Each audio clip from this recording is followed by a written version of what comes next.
Para prokurorit foli për krejt deri në detaje.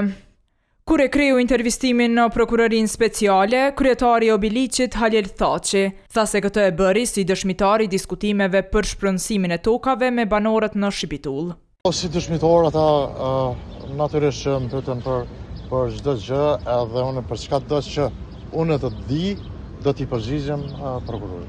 Megjithatë, nga specialja thanë më vonë se Thaçi ishte tetasi i pandehur. Në kuadër të procedurave hetimore që po i kryen prokuroria në ndyshimin për kryerjen e veprës penale, ushtrim ndikimi.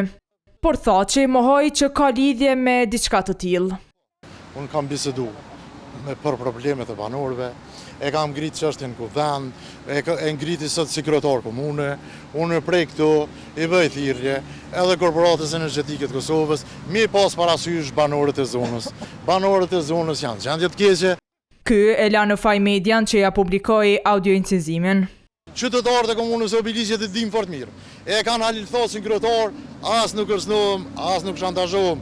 Ndërsa sa i përket media, unë ju them, mos i ktheni ngjizimet e deputetëve kryetarëve në shantazh për me përfitu.